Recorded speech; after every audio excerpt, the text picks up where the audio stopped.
Hello everybody and welcome to the Tuesday edition of Video Clips. This week I'll be doing 4 videos again. And the first thing I want to mention is this Friday is the vaccine mini workshop, which I'm doing to focus on the COVID issue, vaccines in general. It's a big summary, really, of the very, very big course that we teach here on vaccines, with some focus on this COVID issue, which I think is a major motivator behind some of what we see going on right now. So it's this Friday, Friday the 24th, I think it is, at 7 p.m. Eastern. It's via teleconference. We'll tape it for those of you who live in time zones that make it difficult or impossible to participate. The other thing that I'll mention is that I'm going to share a lot of data today in the things that I want to talk about. And I'll be sharing data in some of the other video clips this week too, but particularly the stuff that I'm going to talk about today. I have substantiated it in a document that was in our newsletter yesterday. So if you're not a newsletter subscriber, if you would like to be, send an email to pampopper@msn.com. And we will send you yesterday's article and the 3 that preceded it. We're only going to do that for subscribers because we don't have time to mail every week. We're getting thousands of emails every day. We want to be respectful to everybody and sign people up for what they want and all that sort of thing, but we just can't every week individually mail out newsletter articles. So if you become a subscriber, we'll send you the previous articles, and then you'll be good to go for the articles that follow every week. pampopper@msn.com is my email address. All right, so here's what I want to talk about today. I want to talk about erroneous models, lockdowns, data supporting or not supporting lockdowns, consequences of this, and then some real data on what, how difficult or how lethal the coronavirus really is. So I get sent a lot of things. Thank you for sending me links to things and articles to look at. That's where a lot of data come from if we can check it out and verify it. This was easy to verify. Somebody sent me a video of a CNN anchor, Fareed Zakaria, who is asking hard questions. And the mainstream media has been pretty good at just parroting whatever false stories are told by health departments and others. And I'm tired of dancing around the issue about the false stories. They're false stories. And yesterday in the newsletter, there's a great deal of data showing, and I'm going to share some of it with you today, that this COVID-19 is less lethal than seasonal flu. So you might wonder, why is your stores shut down? Why are you locked in your house? I think we all should be asking those questions. And exactly that was the focus of Zakaria's, I don't know if I'm pronouncing his name right, report. So here is what he had to say. On March 31st, the White House estimated that even with social distancing policies in place, there would be between 100,000 and 240,000 deaths in the U.S. from COVID-19. Dr. Birx said that was, quote, our real number. Soon Fauci said that it would be more like 60,000 deaths, and we're not anywhere near that, by the way, yet. These numbers are obviously quite different, and the reason why is because the models that were used turned out to be wildly inaccurate. On March 26th, the University of Washington model showed that assuming we continued the social distancing until June 1st, the estimated death rate would be 81,114 by August, and then they lowered it on April 10th to 61,645. The model also predicted that California would need almost 5,000 beds, so far more like 2,000, and predicted that New York would need 60,000 beds, and it's been more like 15,000. The death rate was also wildly exaggerated, with the World Health Organization stating that it was 3.4%, which is frighteningly high. And then a week later, Fauci stated that it was actually 1%, which is still high. But as it turns out, the data show that it's actually much lower than seasonal flu. And Fauci has yet to get on television and announce that, and I don't expect that he will. Well, these bad models were used to do a lot of things that made many things worse. In other words, the hospitals were all cleared out. Here that they were in Ohio. I heard this from other places, and I'll share some of that with you in a future clip this week. And what that meant was that while empty hospitals were waiting for the surge, which never came, people who needed treatment for prostate cancer and who needed other types of procedures like cancer surgery, those were all considered elective things. We had to leave everything open. We even had a hospital built in the convention centers around Ohio waiting for the surge that never came. So these bad models caused a lot of panic and stress worldwide. They caused lockdowns that were unjustified. And I will show you what some people who are much more credible than I am at Stanford University have to say about it. They believe that this will actually end up causing a lot more harm than COVID-19 ever would. So I want to go back to Zakaria. He says, some people will say that social distancing worked more than we thought it would, but according to John Ioannidis and his group at Stanford University, this is not the case. There was no valid testing done, so as a result, we didn't know how many people were asymptomatic or had mild cases. So we didn't know what the denominator was, which means that any attempt to determine severity and fatality rate was actually just pulling things out of the air, and as it turned out, these people didn't do that very well. Studies show that 75 to 80% of the people who contract COVID-19 have no symptoms, and this means that most people who got the virus are not being counted, which is significant. And here's a quote from Ioannidis on the show, that Fareed read. He says, when you have a model involving exponential growth, if you make a small mistake in the base numbers, you end up with a final number that could be off 10-fold, 30-fold, even 50-fold. Also, according to Ioannidis, for many months we have actually had data from testing the entire population of the Diamond Princess cruise boat, one entire town in Italy, community screening in Denmark, Iceland, and South Korea. And when you look at real data from these sources, what you find is that the fatality rate is similar or less than seasonal flu. Now, in a striking comment, the CNN news commentator says, we need to hear from mainstream media, but also from dissenting voices. We have shut down the economy, he says, based on models that turned out to be wrong, and models are supposed to evolve with new and better data, but we have not acted on that new and better data, and I will show you proof of that, both yesterday in the newsletter and with what I have to say from this point forward. So, incorrect models, big problem. Imperial College of London, which was a big source of information, they managed to panic billions of people worldwide, and they turned out to be 96% off. 96% wrong, all right? New data from Oxford University shows that the pandemic is actually in a much later stage than we imagined, and that it had started to spread a long time before all these lockdowns and that sort of thing. So, while not speaking out against the lockdown in the UK, the lead researcher at this Oxford group, Sunitra Gupta, said, I'm surprised there has been such unqualified acceptance of the imperial model. And she went on to say that this may mean that the lockdowns can end sooner rather than later. So this brings us to the point, is the lockdown in any area justified? Well, Ioannidis wrote in a paper published in March, quote, I'll read what he wrote. Flattening the curve to avoid overwhelming the healthcare system is conceptually sound, in theory. A visual that has become viral in the media and social media shows how flattening the curve reduces the volume of the epidemic that is above the threshold of what the health system can handle at any moment. Yet if the health system does become overwhelmed, the majority of the extra deaths may not be due to coronavirus, but to other common diseases and conditions like heart attacks and strokes, trauma, bleeding, and the like that are not adequately treated. That's what I was saying before. I am not the only person who is expressing this concern. He goes on, if the level of the pandemic does overwhelm the health system and extreme measures have only modest effectiveness, then flattening the curve may make things worse. Instead of being overwhelmed during a short acute phase, the health system will remain overwhelmed for a more protracted period.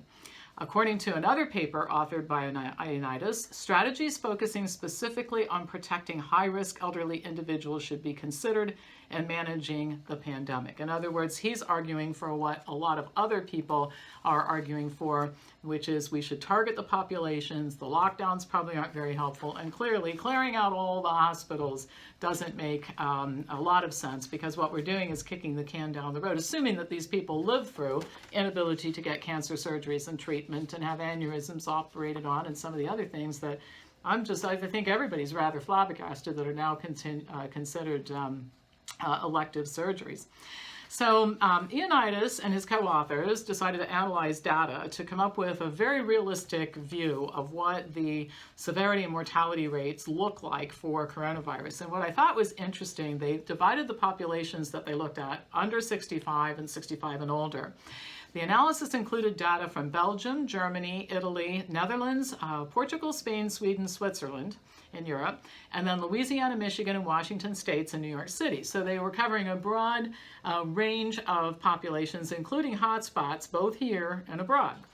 So here were the results, and I'll try to just kind of skim through this, but people under age 65 account for 5 to 9% of all COVID-19 deaths in 8 European countries.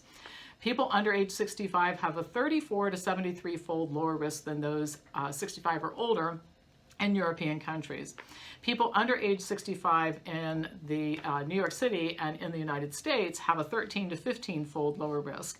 And it appears that our population of under 65 are a little less healthy than some in other parts of the world, which is not surprising if you look at health data aside from all this coronavirus madness that we're going through. The absolute risk of COVID-19 death ranged from 1.7 per million for people under 65 in Germany. Now that's a death rate, and I've got to make sure I get the zeros right here, 0.000000017 to 79 per million in New York City, which is a death incidence of 0.0000079. So even in the worst hotspot, it's still very, very low. The absolute risk of COVID-19 death for people 80 and older, on the other hand, ranged from 1 in 6,000 in Germany to 1 in 420 in Spain. The COVID-19 death risk in people 65 years old during the period of fatalities from the epidemic was equivalent to the death risk from driving between 9 miles per day in Germany and 415 miles per day in New York. So I hate to say this because the next thing may be that the government's going to take our driver's licenses and our cars away and give them back to us when they determine that there's absolutely no risk when you leave your house to do anything at all. I mean, I'm so angry at this, I just can't begin to tell you. And I'm tired of trying to mask my anger at it also. And I guess the question is, if you're not feeling angry, why not? Your rights have been taken away, your lives have been disrupted, and what I'm telling you is this is no worse than seasonal flu. And I'm reporting it from Stanford University researchers and people who are really qualified. So I don't care what you think about my qualifications to look at this, but these people really are qualified. So anyway, the conclusions were people 65 years old and older, or people under 65, have very small risk of COVID-19 death, even in the hotbeds of the pandemic, and deaths for people under 65 years without underlying predisposing conditions are remarkably uncommon. That is a quote about people under 65. This was published on April 8th of 2020. I mentioned last week during one of my clips that many of you talk about my March 5th video and say, well, certainly you've changed your mind on all of this because there have been so many more cases and so many more deaths and all this panic and blah, blah, blah. Actually, I haven't changed my mind on any of it. And as I share new data with you, it reinforces what I said back then, that we are making something out of nothing, and the reasons for it, I'll get to that at another time. I'm not ready to talk about that just yet. In another study that was done by Ioannidis and his group, they tested 3,300 adults and children in Santa Clara County, California. They determined the population prevalence of COVID-19 in Santa Clara was 2.49 to 4.16%. The data imply that between 48 and 81,000 people have been infected in Santa Clara County, 50 to 85-fold higher than the number of infections predicted. Again, what this means, when you see this type of denominator increasing, what this means is that everything that you've heard about the death rate and the severity rate is irrelevant because it has never taken into consideration the people, which we do with seasonal flu. We look at it from a whole population standpoint at the end of the season. So people in authority hit the panic button for reasons that I think I'll talk about at another time. So what does our coronavirus czar Fauci think is next with all this? Well, first of all, in spite of this type of information coming out every day, he's still urging caution every day. We have to be very careful, and if we see any spike in cases, we got to lock everybody back up again and all this kind of stuff. And this is some clue, I think, or insight into what his real agenda is. In an interview on CNN April 10, he said that the government is considering issuing certificates of immunity to Americans in order to identify who has been infected. And he said that he could imagine a time when people would be required to carry such identification in order to move about freely. Really? He also thinks that contact tracing is a good idea. He was asked about announcements in a different interview from Google and Apple, who plan to roll out a Bluetooth-based system that would allow the government to track people in order to identify who may have come in contact with an infected person early. And here is what he said, quote, I haven't personally consulted with them, but one of the sticky issues about that is there's a lot of pushback in this country to get someone or some organization, particularly if it's sponsored by the federal government. I think they'd feel better about it if it's private, to have by GPS somebody know where you were and when you were there. Even though from a purely public health standpoint that makes sense, you could look at somebody's cell phone and say you were next to these 25 people over the last 24 hours. Boy, I got to tell you, the civil liberties type pushback on that would be considerable, even though from a pure public health standpoint, it absolutely makes sense. So if that doesn't scare you, I don't know what will. Many people, including me, have been talking that for years, the federal government, the state government is overstepping its bounds and interested in managing and micromanaging our lives in ways that I think we should all find incredibly frightening. This should just make your blood run cold. So I think that we should fire Fauci. I've signed every online petition that I can find about firing Fauci.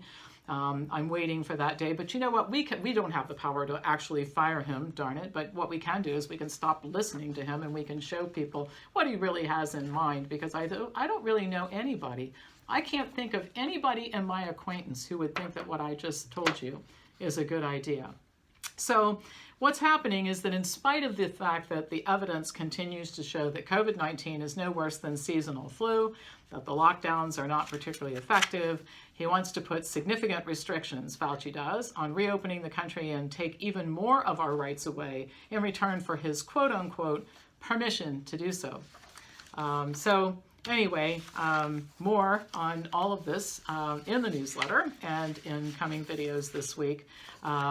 We're going to talk about what's the comparison between lockdown places and not lockdown places and some of the consequences of all of this. And I'll keep putting out the information. I take a lot of heat for doing it, but we have got to get the truth out about all of this, because we must preserve our freedoms in the United States. And I feel personally very unsettled about the fact that the lives of 11.6 million people in the state of Ohio have been turned over to the Department of Health and its director, Dr. Amy Acton.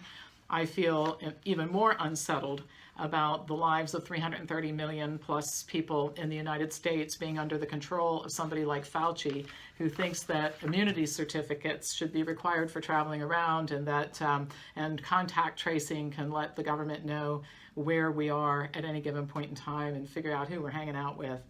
I'm not for any of that, and I think that these types of people should not be in charge of our lives. More to come tomorrow, and thank you for watching.